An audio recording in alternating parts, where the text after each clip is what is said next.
हमको एक बार लिखित रूप से जब आपने निमंत्रित किया था, मिलने का सौभाग्य मिला। बहुत प्रभावित किया है आपने और हम लोगों को बहुत उम्मीदें हैं आपसे। आपका स्वागत है, हमारा मार्गदर्शन करें और 2 शब्द बोलें। नमस्कार, बहुत धन्यवाद कुमार भारती जी और यहाँ उपस्थित सभी हिंदी प्रेमी, कविता प्रेमी, शायरी प्रेमी, आप सबका अभिनंदन है। और आज के आयोजन के लिए भारती जी आपको बहुत बहुत शुभकामनाएं, बहुत बधाई।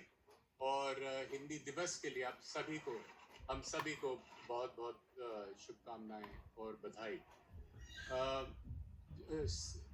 विशेष रूप से मैं जगमोहन हुमर जी की बात करना चाहूँगा। आज 2 बधाई के पात्र हैं वो। एक तो इतनी मधुर सुंदर रचना उन्होंने पढ़ी और दूसरा कनाडा ने उनको जो सम्मानित किया उसके लिए बहुत बहुत आपको भी बधाई।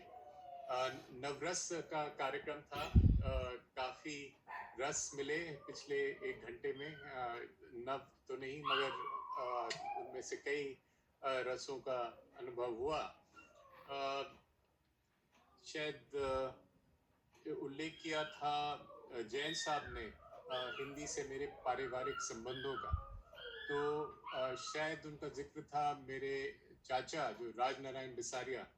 अब वो 91 साल के हो गए हैं और अभी उनकी लेटेस्ट रचना निकली है हिंदी कविता की।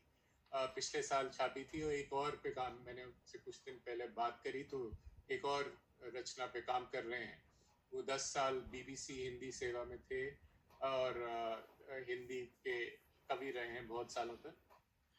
उसके अलावा मुझे अवसर मिला एक कवि राजनीतिज्ञ के साथ काम करने का, अटल बिहारी वाजपेयी के साथ। मैं 5 साल उनका निजी सचिव था, तो उस समय बहुत हिंदी के प्रचार प्रसार में काम करने का अवसर मिला और ख़ास तौर पे उनके साथ यूएन संयुक्त राष्ट्र जाना, जहाँ हिंदी में उनका उद्बोधन होता था। और उनकी मेरी 51 कविताओं को हमने फिर मेरी 21 कविताएं बना के एक अनुवाद भी किया था अंग्रेजी में। तो काफ़ी मौका मिला इसको काम करने का। मगर आज मैं सराहना करना चाहता हूँ आप सबकी जो जुड़े हैं हिंदी के पठन पाठन शिक्षण के साथ। और आज कितना आपने यहाँ कनाडा की धरती पे प्रचार प्रसार किया है। कल शैलजा सक्सेना जी यहाँ हैं। कल एक और कार्यक्रम हुआ था जिसमें मुझे कहा गया कि लगभग 50 देशों से लोग जुड़े थे हिंदी के बारे में सम्मानित करने के लिए अपने निशांत जी को, मगर उसके अलावा हिंदी की बातचीत भी काफ़ी हुई।